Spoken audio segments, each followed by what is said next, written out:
Hello and welcome to the Hard to Handle Sports Podcast. This is episode number 4. Today's August 26, 2020. Thank you so much for being here. We're on day number 10 of the NBA playoffs. Sevilla has been crowned Europa League champion. Bayern has been crowned Champions League champion. Messi wants to leave Barcelona. There's a lot of things that's happened in the sports world that I wanted to talk about. So yeah, let's get started. First, the NBA. The NBA has been amazing. NBA playoffs, elite. There's been so many good games. Shout out to the Clippers. Shout out to the Mavs for putting on a great series. Shout out for the Jazz. Shout out to the Nuggets. They've put out, that series probably has been one of the best ones. It's had 3 games that have gone down to the wire that have been really entertaining. On the East hasn't really had that many good series. The one series that I was really excited to see, the Pacers versus Heat, has been really disappointing. The Heat just have just looked like the better team the whole series. The Pacers head coach actually just got fired. I would say it's warranted just because the team had a lot of talent. The team definitely had enough talent to take a game from the Heat. I thought it was gonna go 6 or 7, and it went 4. So Pacers are going home. Their coach got fired. It is what it is. It's unfortunate that Sabonis never got to come back because he was an all-star this year. He was probably their best player this year, and to go down without your best player sucks. But they didn't really put up a fight. I expected way more from them, and now they're gone. Coach is gone. It is what it is. Another coach that got fired, Brett Brown. On my first podcast, I said fire Brett Brown. I don't think it was a crazy take. I feel like most Sixers fans could agree that his time was up. He's had enough time to prove himself, to show what he could do with Embiid and Simmons. Unfortunately, Simmons was hurt this year, but they really showed no heart. Embiid looked like he was defeated, like he didn't want to be there, like he was slouching. He didn't look like the leader that he's supposed to be. Simmons has never developed a shot. I feel like that has to be on Brett Brown. Like, how do you not let one of your best players, how do you not give him pressure to shoot? You got to be on his ear, and you got to be like, you know what? Shooting is a big aspect of the NBA. It's probably the biggest aspect of the NBA right now. Even if you're not a good shooter, you got to at least attempt to shoot. Like, the fact that Simmons is still not even attempting threes 3-4 years into his NBA career is a bad reflection on Brett Brown. Even if you're horrible, you at least have to show some effort or show that you're willing to shoot the 3. Like, Giannis is shooting 29. Horrible. But he's not scared. So there's at least hope that maybe one day he'll get it. Simmons is just, there's absolutely no threat of him shooting a 3 at all. You could just sag off. It kind of kills the offense. So that's why now that Brett Brown's fired, a lot of people are saying, should they trade Simmons? Should they trade Embiid? I wouldn't be against that if the management decided to trade one of them and try to get another superstar or get another star. I wouldn't be against it. I wouldn't be able to be like, damn, that was a bad move. What I would suggest is to get a better coach that could maybe fix them and give it another try, because they are 2 very talented players. And then if that doesn't work, a year with a different coach, then it's all right, we've tried it with multiple coaches. There's just no fixing this. Let's trade one of you guys. But yeah, I would give it one more year, or maybe half a year. If by the All-Star break next year, it's not working out, they're not looking good, then I would definitely try to trade one of them. Who's realistically gonna want to trade for any of them? I feel like Simmons has more value, but I think that would keep him. Trading Embiid might be iffy just because the big man role in the NBA is kind of diminished. Centers aren't worth as much as they used to be worth. So I don't know who would realistically give away one of their better players for Embiid. So when they get there, they'll get there. But I would try to make it work with both of them and then see how far they could go with maybe a better coach, maybe Mark Jackson. I don't know. They gotta try something new. Whatever they're doing right now is not working. But they took the first step towards changing their trajectory. They fired Brett Brown, so hopefully they're able to fix it. the Sixers. It's been a long process. If you've been a Sixers fan for all this process, you've sucked so much to get these players. The first year of Embiid and Simmons, so much potential. You're thinking, man, it was worth the trouble. It was worth all those years of tanking and being the worst team in the league. And now, if this is the peak of all the suffering that you had, I feel like you're not satisfied.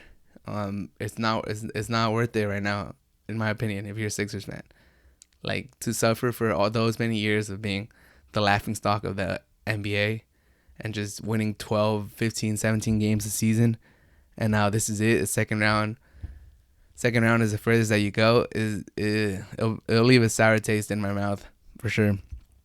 On the other hand, the teams that don't tank, the teams that stay the course, like the Dallas Mavs, they look like they have a way better future than the Sixers, just because now they hit on their draft, Luka.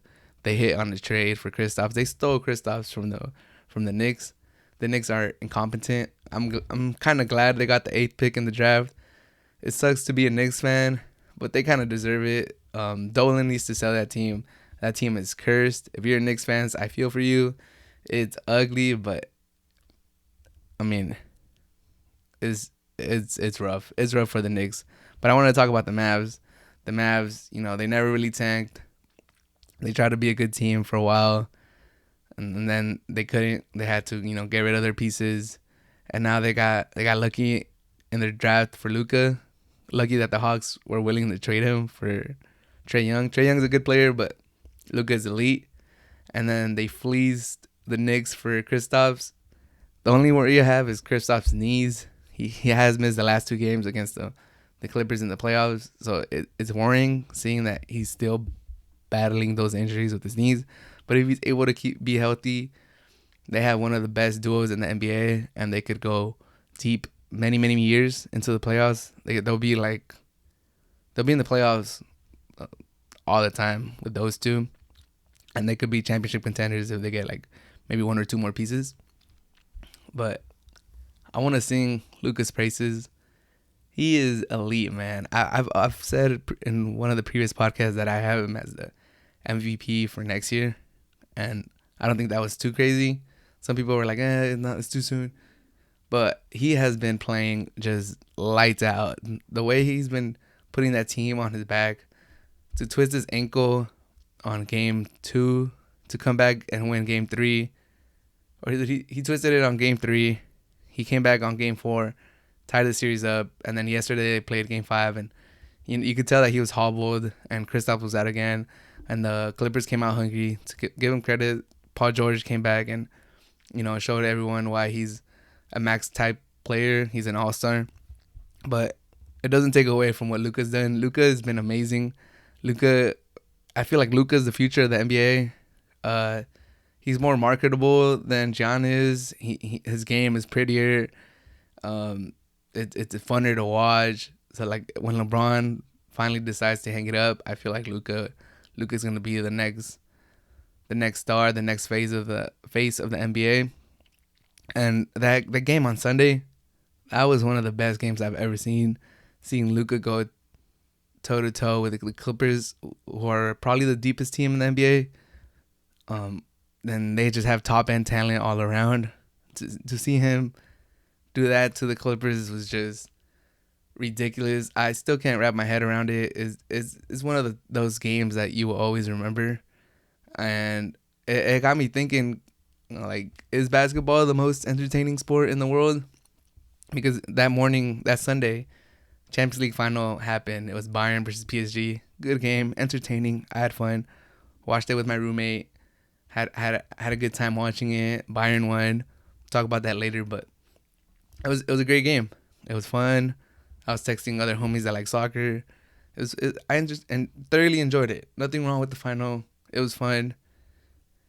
But then that same day, a first round playoff game, Mavs versus Clippers, had me off my seat, had me yelling in the living room, had me going crazy. And I was like, man, this is the first round of the playoffs and it's getting me crazy. And I've objectively, I had more fun. I was more entertained watching that Mavs Clippers game than I was watching the Champions League final. So does that mean I enjoy basketball more, or was it just like a one time thing? Like, was that game that good, or I don't know. But all I know is that the NBA is super entertaining. It's one of the best sports in the world, and it might be the most entertaining sport in the world. Am I wrong for saying that?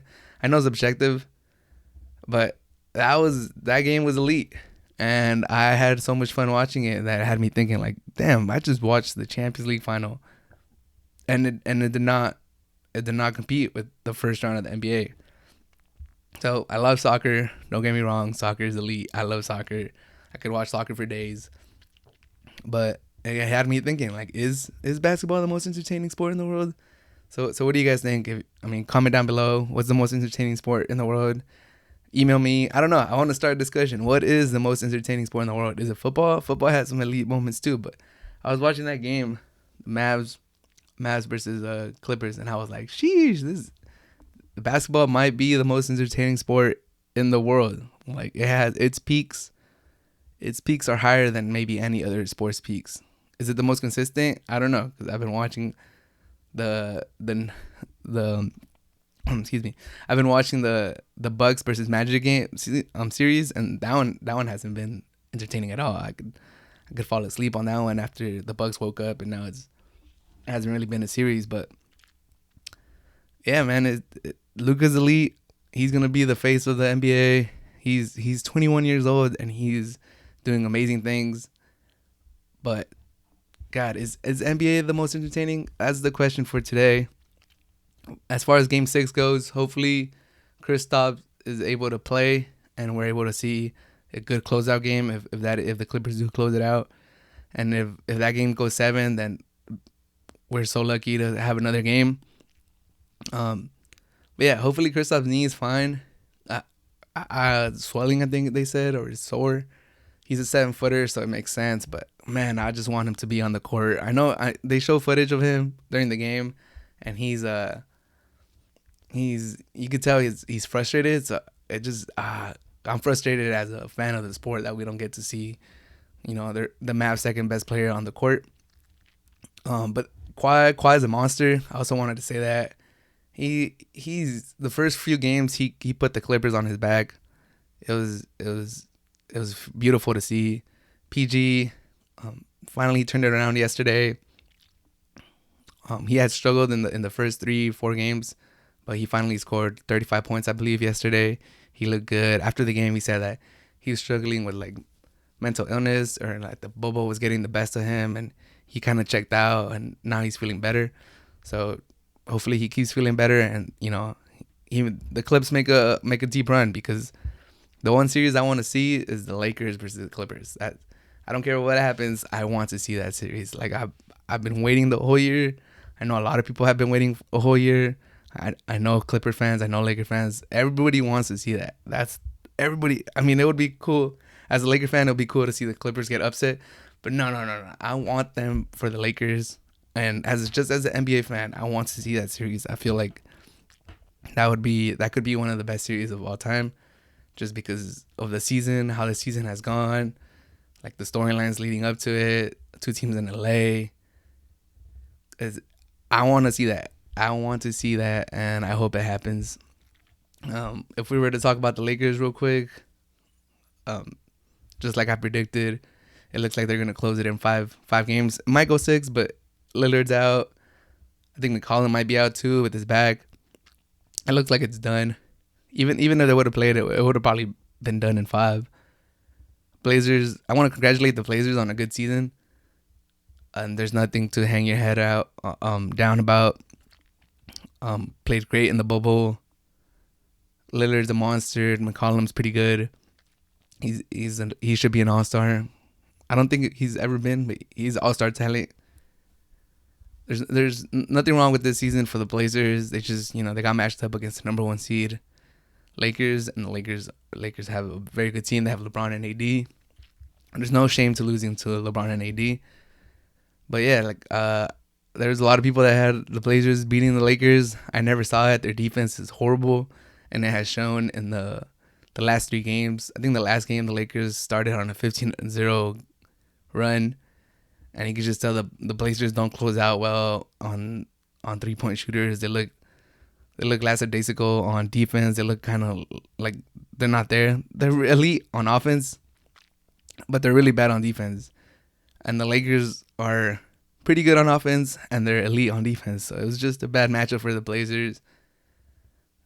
They stole game 1. The Lakers were kind of shooting horrible, all time bad from the 3-point line. And then they've picked it up since then.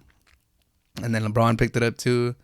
So yeah, it was Blazers were just a little overpowered. Like they didn't have players to deal with the Lakers.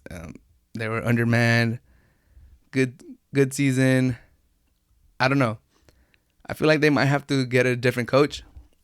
This kind of reminds me of the Raptors and the Warriors when they had Mark Jackson, and they had Dwayne Casey. All right, so the Raptors had Dwayne Casey, and then they hired Nick Nurse, and then the Warriors had Mark Jackson, and then they hired Steve Kerr, and those coaches led them to the playoffs. They turned the franchise around, but they were never able to get over the hump. It felt bad when they fired them because they were the coaches that got them there. They were the coaches that kind of turned that franchise around and made them relevant again.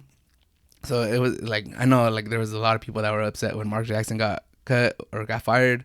There's a lot of people that were like, man, without Dwayne Casey, the Raptors would be like a poverty franchise again. But sometimes that's a tough decision that you got to make when you want to win a championship. Like just getting to the playoffs isn't enough. Or like it's good that you turn the franchise around and, you know, we're happy that what you did for the franchise. But sometimes it's just time to cut it. So that might be the scenario that the Blazers find themselves in. Like, he's a good coach, but it might be time to get somebody else there to get them from a franchise that always gets to the playoffs, and then from a franchise that's a legit contender for the NBA title. Is there that many coaches out there? I don't know. That's for them to look into. But I mean, I feel like the Blazers have kind of hit their ceiling with the current roster and coach they have. So I don't know. That's a suggestion. Fire your coach. Try to get a better one. Change your trajectory. Hope that your next coach could take you over the hump and get you a ring. Another series that has been amazing, the Jazz versus the Nuggets. Jamal Murray and Donovan Mitchell have been going at it. It's been, there's the 3 of those 5 games have just been spectacular. Donovan Mitchell dropping 2 50-pointers in the first 4 games of the series was ridiculous. He's a monster. He's like a Dwayne Wade type of player, but he has a 3-point shot too, so he could potentially be like one of the best shooting guards in the league, one of the best shooting guards all time. I'm not gonna go there yet, but he has potential to do that. His first 3 seasons in the NBA has been spectacular, and you could just tell he wants it. He's one of those players that will go down fighting, throwing punches. He looks like a real deal. Jamal Murray, in the regular season, he's had some really good games, but his numbers don't back it up.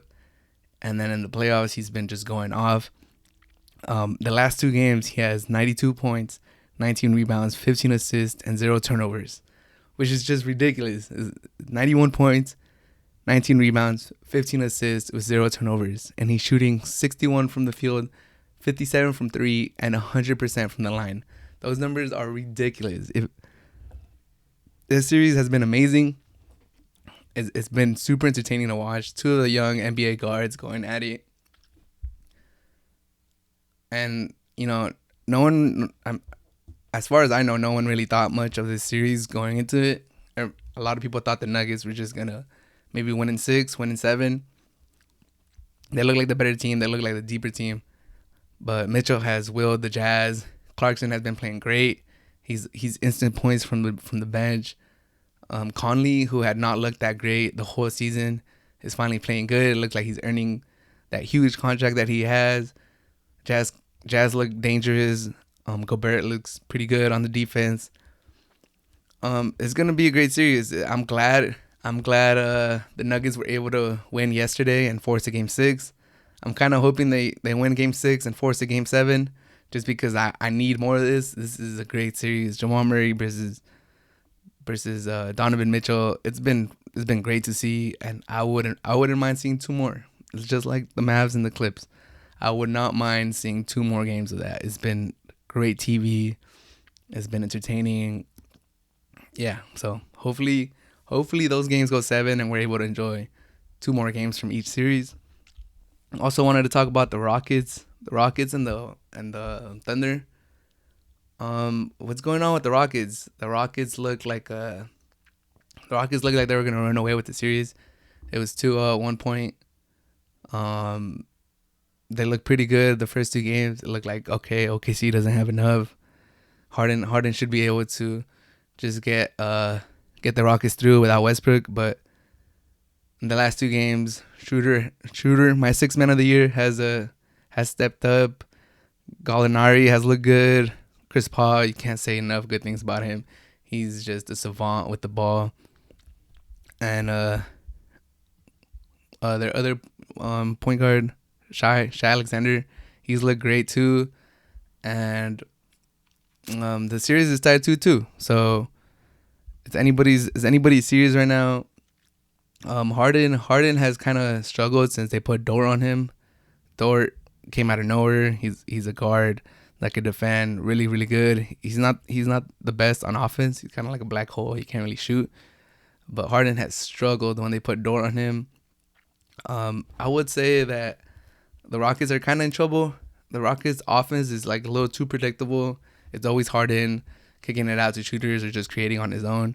I feel like that takes a lot of energy from Harden. So the first 2 games he was fresh, and then as the series has gone further, it looks like he's getting more tired. It's kind of like taking a lot of energy to just put everything on Harden. So I think the Rockets really need Westbrook to play.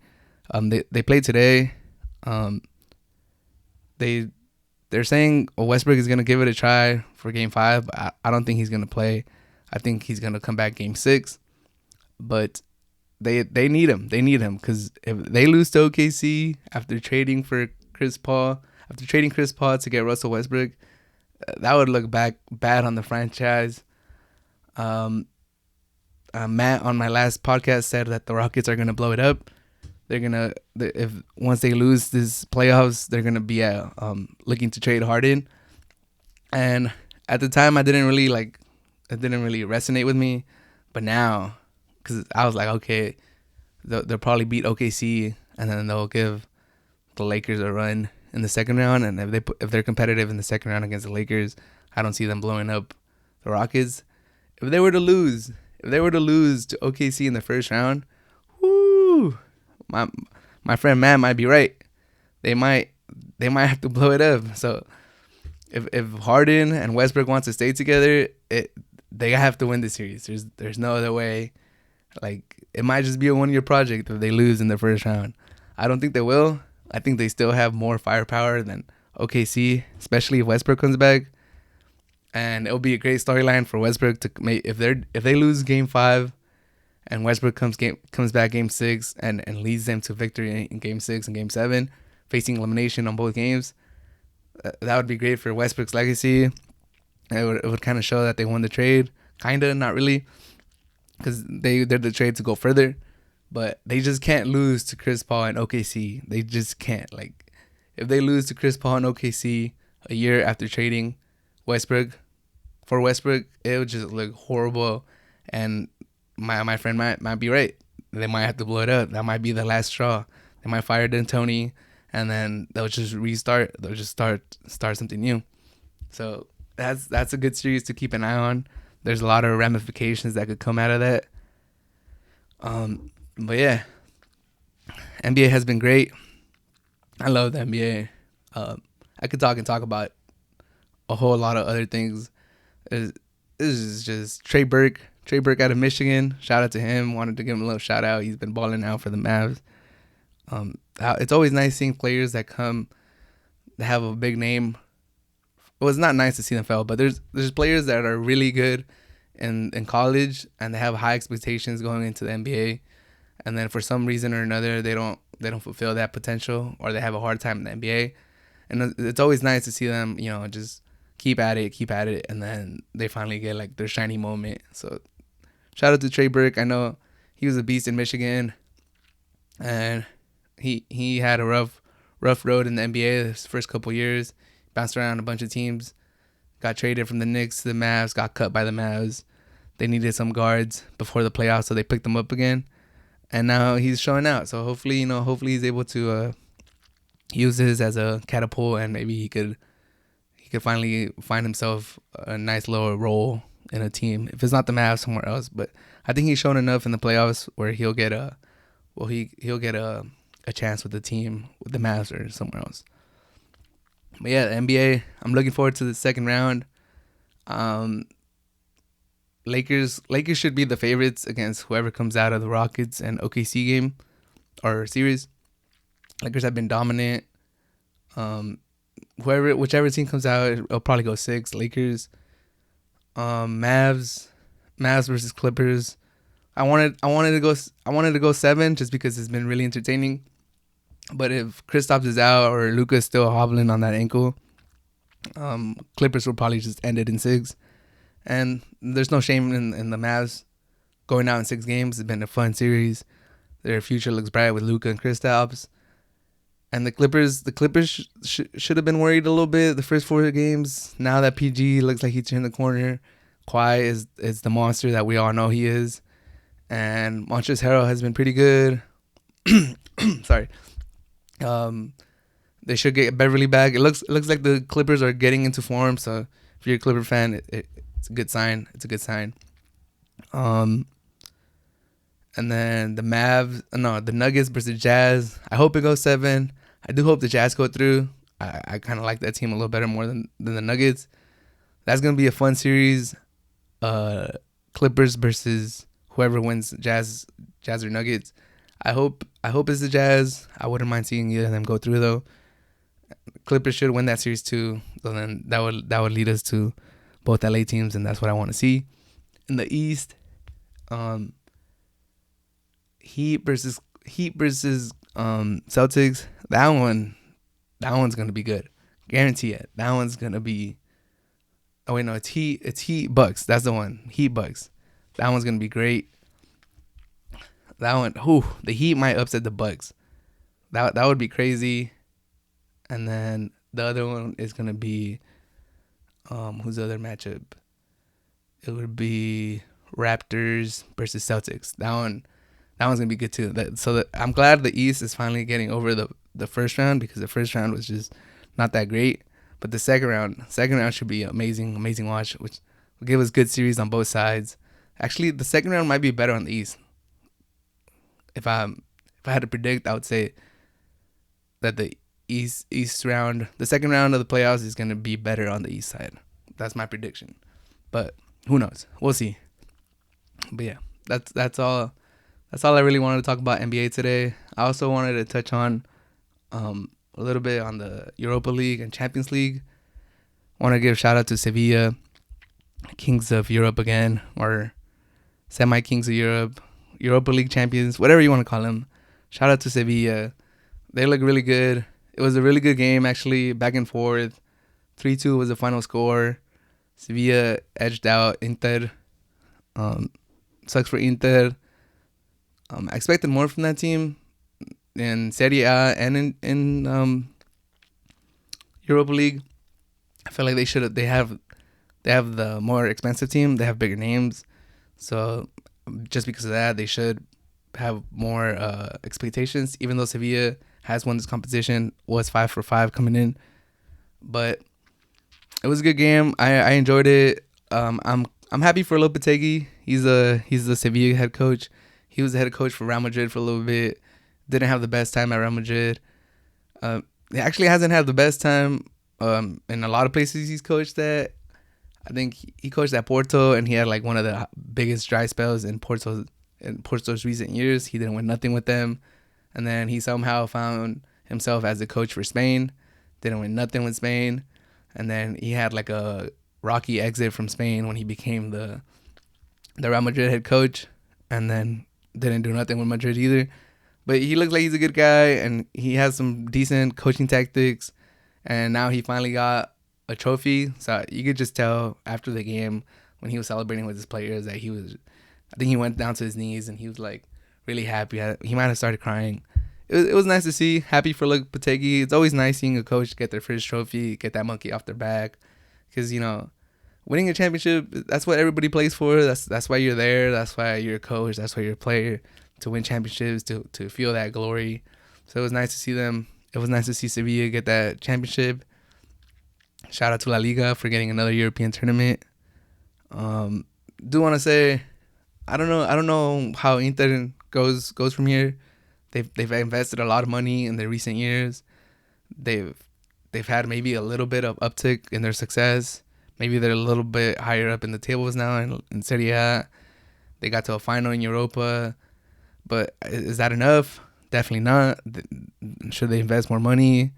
Are they going to lose some of their players to bigger teams?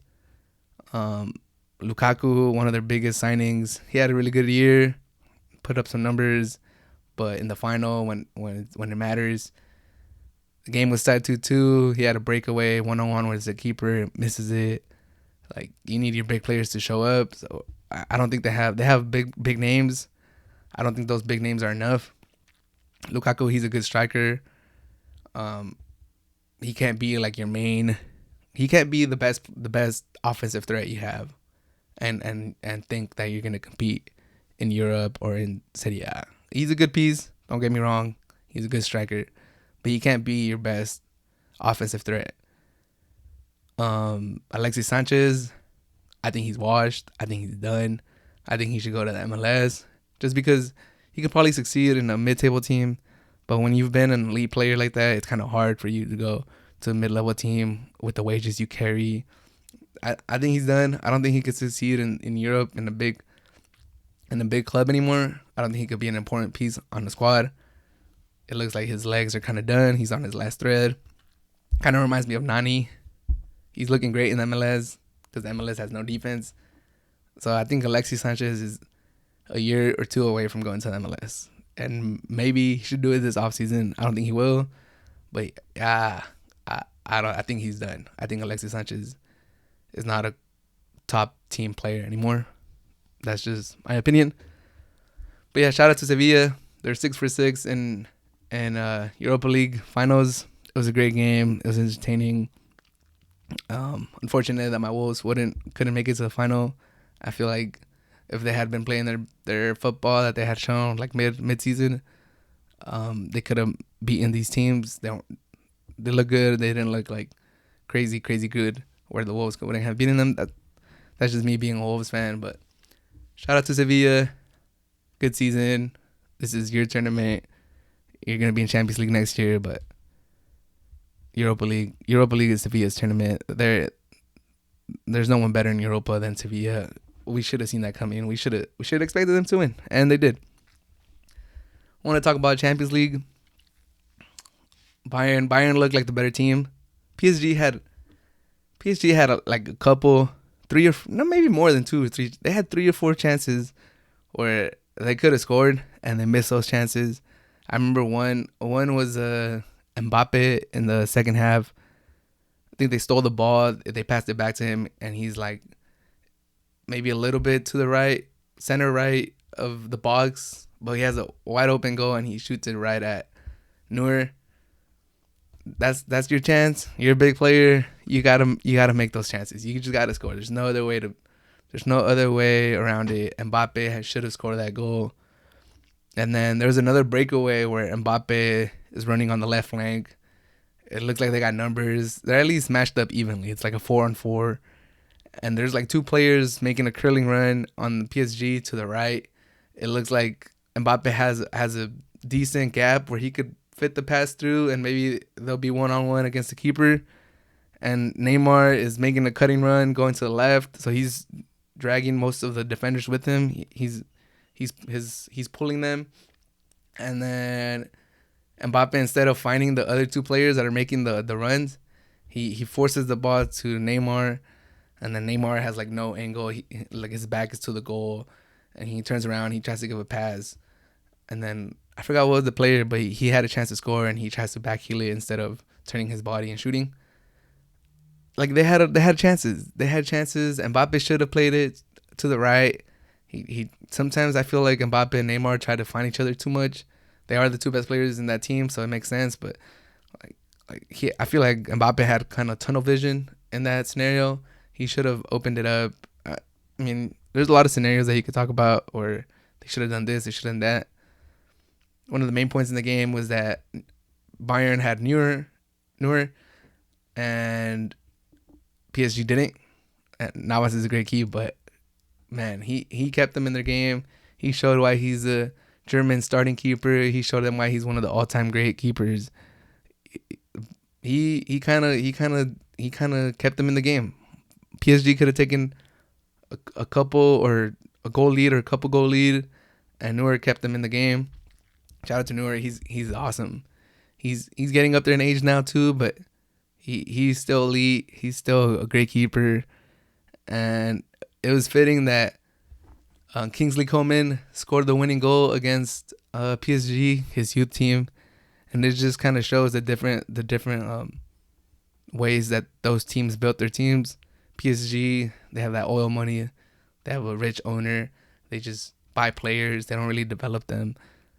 If they see a player they like, they just bring him in for a huge fee, and that's how they built most of the team. They broke the record getting Neymar. They shelled out a lot of money to get Mbappe. Like their whole roster is just a big purchase after big purchase. They got Navas. And on the other hand, Bayern is a don't get me wrong, Bayern does spend a lot of money in places. They've definitely taken players from like Dortmund. They spend a lot of money too, but not as much. And they're great at finding gems from other teams, young players, and then developing them in the comfort of that Bayern bubble. And players like Coman, players like Davies, they just develop. Players like Gnabry, he came from Arsenal. Arsenal didn't want him. I don't know why. And he goes to Bayern, develops into a great wing. Coman, he's a pretty good wing too. Scored the winning goal against his youth team. Davies, amazing left back. There's just a lot of stories like this where Bayern just buys a player for a small fee and then just develops them into world-class players. So very contrast in how they build their teams. So I'm really glad Bayern won, just because I feel like that's the right way to do it. It shouldn't be all about money. It shouldn't be about who has the most wealthy owner. It should be who develops their players better, who focuses more on the soccer aspect. And as far as I could tell, Bayern does that the best, and maybe all of Europe. So shout out to Bayern, Kings of Europe, the true Kings of Europe. Great season. They got the treble. They're one of two teams to ever win two treble seasons. I think Barcelona was the other one to have 2 seasons where they finished with the treble, with the European treble. So shout out to Bayern. You guys look like a powerhouse. You guys are probably going to be a powerhouse for the next few seasons. You guys have a young, deep squad. Lewandowski he probably should have won the Ballon d'Or if they would have kept the award for this year. So, shout out Bayern. You guys are building something right. You guys are reaping the fruits for all the years that you guys developed, took chances on young players and developed them.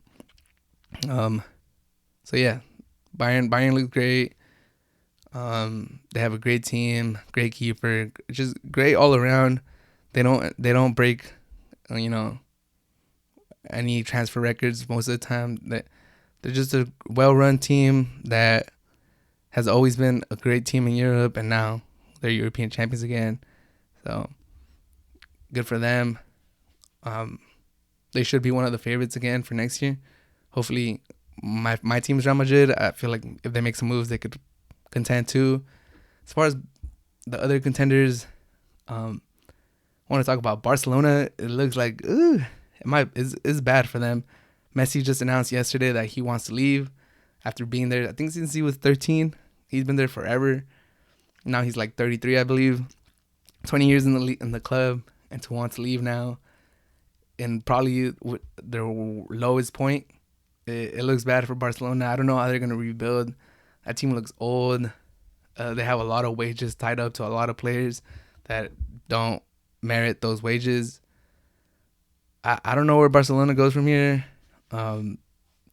Messi, I don't blame him for leaving. The team does look pretty bad. Getting trashed by Bayern 8-2 doesn't help. It probably left a sour taste in his mouth. It probably gave him no hope moving forward. Getting trashed 8-2 will make you rethink if you want to play for the club that just got trashed 8-2. Apparently, Messi has a clause on his contract that he could terminate his contract whenever he wants. So apparently that's what he's going to do. And Barcelona's not going to get any money for him, which would be crazy. He just walks away for nothing. Right when Barcelona I think they're in financial trouble, so they need all the money that they could get. I don't know if they're going to work out some type of deal where maybe Messi decides what team they want to sell him to, and they would at least get a little bit of money. I don't know. It could get ugly. It would be kind of bad to see Messi leave on a sour note and Barca try to fight his move and stuff like that. It wouldn't be nice. It wouldn't be like a good for Messi to leave Barcelona on a sour note after all he's won there, but he wants to leave.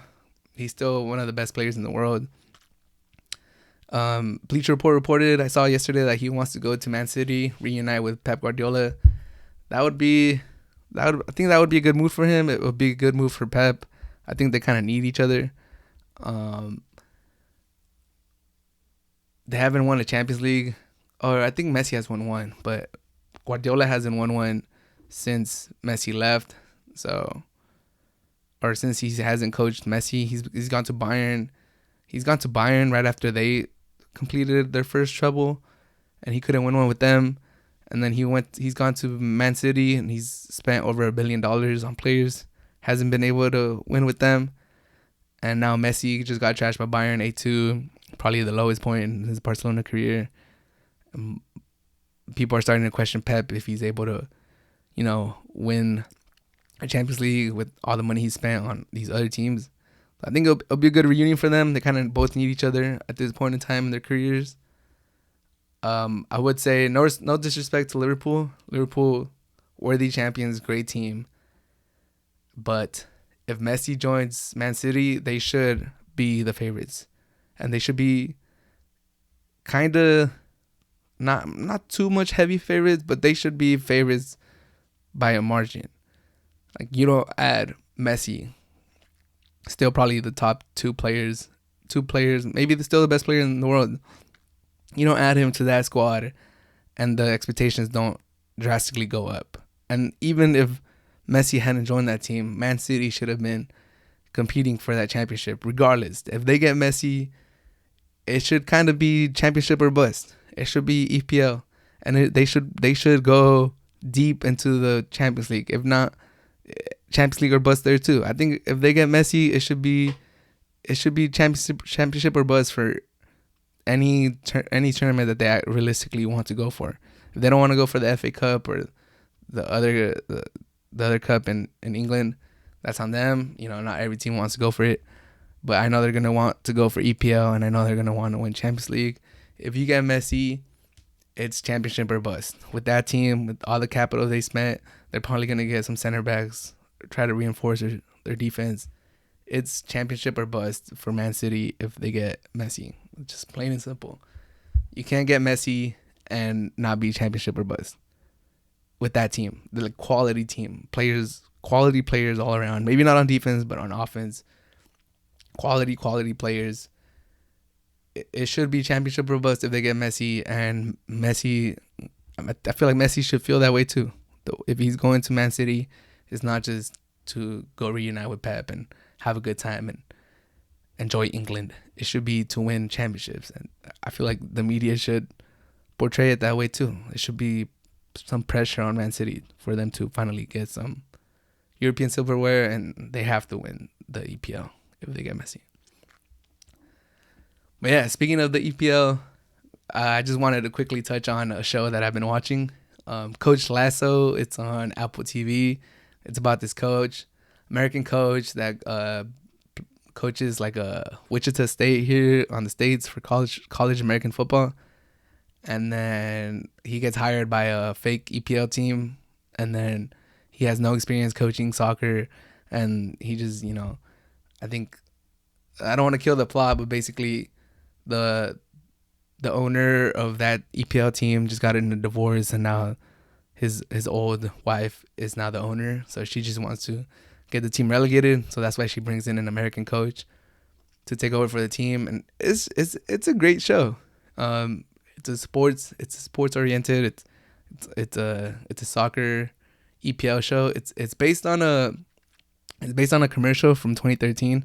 I remember the commercial when I saw it. It was NBC had just gotten the rights for the EPL, and they were trying to promote how EPL was on NBC, and they made a really funny commercial, which is the same actor for Coach Lasso, and it was just like a small bit on NBC about how like the coach didn't know anything about soccer, and he was coming to England, and he was like, oh, I'm a coach.